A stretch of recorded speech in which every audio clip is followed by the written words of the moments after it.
Hello, it's Randi Rhodes. Here's a clip from our show, and go to randirhodes.com for the whole thing and a podcast. Buy a stinking podcast. Oh, you better elect me, folks. I'll never speak to you again. Can you imagine? Can you imagine how badly I'll feel if I spent all of that money, all of this energy, all of this time, and lost? Are you a flake? Seriously, okay. So a lot is going on. We will get to the Clinton Foundation. We will get to what they do. We will get to that AP report that was disseminated last night in the middle of Sean Hannity's Grieving Mothers tour, which was very sad. It was very sad, but the lack of information on that show was insane. And the news that Sean Hannity has joined the Trump administration.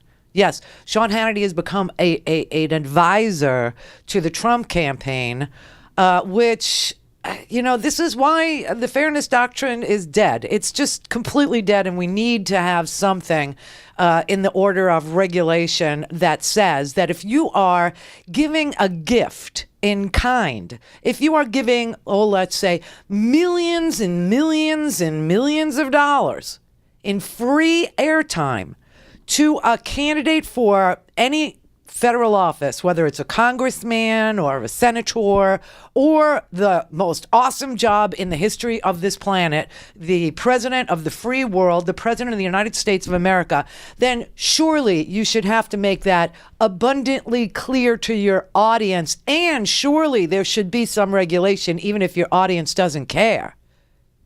Because that is what's going on over at the Fox News Network now. And it is interesting that Hillary Clinton, they're beating the crap out of her because the press conference she did like a couple of weeks ago wasn't big enough, wasn't long enough, wasn't all-encompassing enough for the people who would criticize her.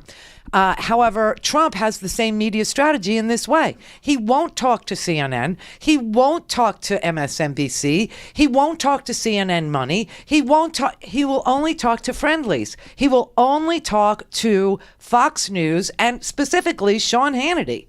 And last night was no exception. It's a two-parter, by the way. So if you missed all the pain and anguish that was, on the TV last night, you get another shot at it tonight on the Foxy News Network. Yeah, I mean, it's just amazing. Okay, so here's the news that was made last night on the Foxy News Network that just blew my mind. And quite frankly, the audience that was seated there in the New York, I think they were in Austin, Texas, in the Austin, Texas studio, half of the audience was protesting through most of the event, and the other half was cheering things that they should not have cheered.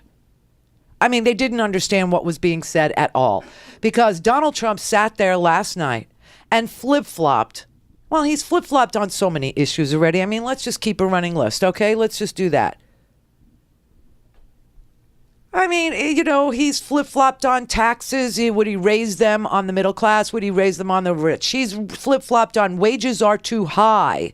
And, you poor suckers, you're going to have to compete with lower wages if you want to compete in the global economy. This he knows, right? So he's flip-flopped on that. He's flip-flopped on guns, saying people on the terror watch list shouldn't be able to get them. Then the NRA said to him, we don't want to ban anybody at all from having a gun, because that would mean we would have to close the gun show loophole, and that would mean we would have to close the internet loophole, and we don't want to do that, Donald. So he said, it's a free country. Everybody has a second, whatever, you can all get guns. And then he said, no, I do want to keep people on the terror watch list away from getting guns. I don't know exactly how I'll do it, to be announced, right? So he's flipped on that. He's flipped on Syrians. First he said it was hell, pure hell in Syria, and that something had to be done for these people. And then yesterday, Rudy Giuliani stood up, and Rudy Giuliani, if Donald Trump, they will never get here, ever, because ISIS said they're going to put terrorists in with the immigrants, in with the refugees, and we will never take them. Let Germany take them. We will never take them.